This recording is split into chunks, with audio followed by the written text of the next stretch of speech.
Hi, in this video I'm going to show you guys how I made this screech over here.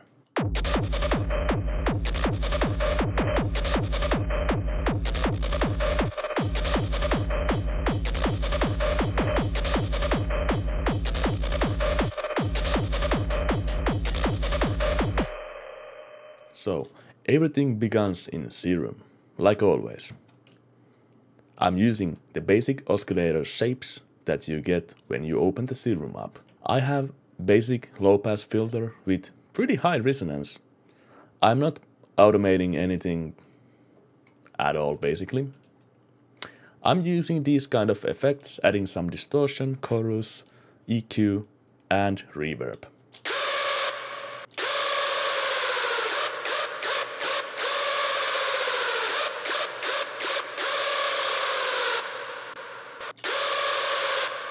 Yeah, so actually this is kind of important. I'm using the LFO1 to manipulate the master tuning of the plugin.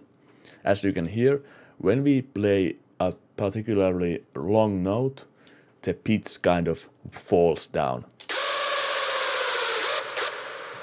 And yeah, some white noise layered on top of the sound. Let's move on to the effects. I'm using the Fruity Wave Shaper, and this is just basically low pass filtering.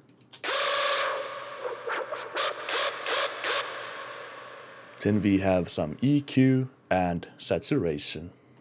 This is just mixing related stuff in my opinion, so it doesn't really matter. Reverb, auto pan, some more mix EQ. Nothing crazy over here.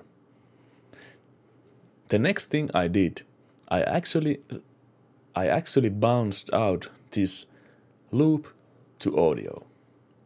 We can see the audio file over here.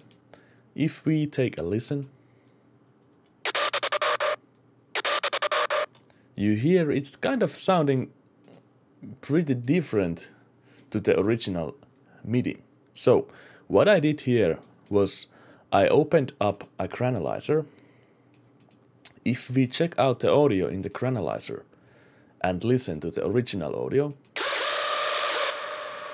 you can clearly hear that it's just the same sound that we used in Serum. I think the MIDI might be a little bit different. I manipulated the granulizer settings and the screech sounds like this.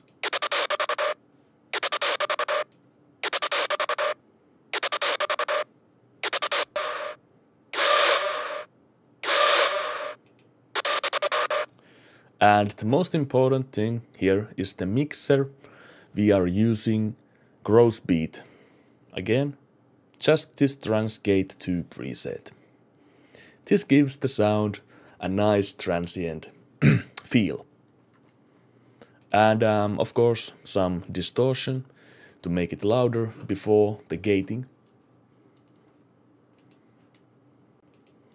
After this, I bounced out this to audio file.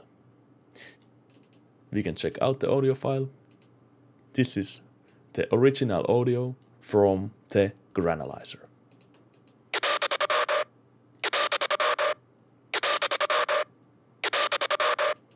Next thing is the final step. In here we have the same audio from the granulizer. Only difference here is that I have sliced up this audio file and made my own kind of rhythm.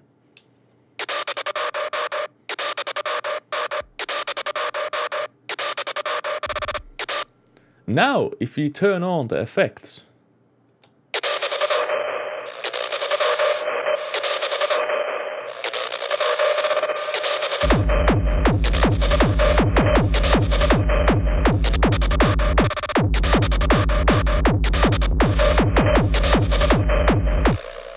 this is the final step.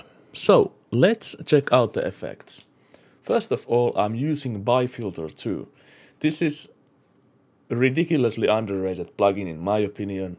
I don't see this plugin used at all in anywhere basically. So what I do with this plugin is I use the distortion to make those really nasty hardcore kicks, and I use these different filtering modes to add a really crisp high end to my sounds. But in this case, this plugin doesn't make that big of a difference.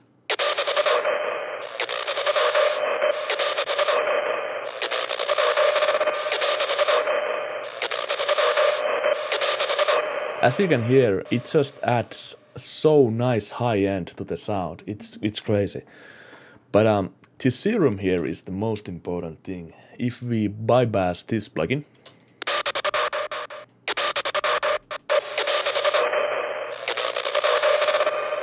so what I'm doing here is I'm just being creative.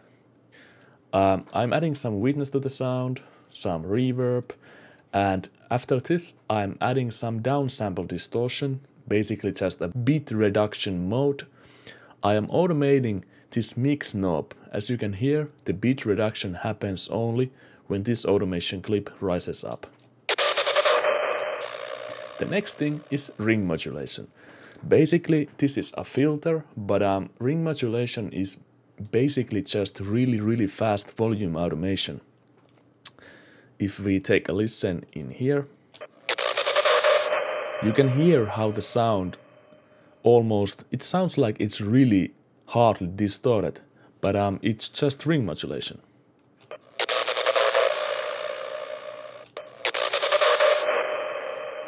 Yeah, these are the automation clips, and I am also automating the volume. And this automation happens before these two plugins. It has something to do with serum effects, making this sound more loud. So I just reduce the loudness before I go in the serum. And finally, when we add a kick behind this thing and some side chaining,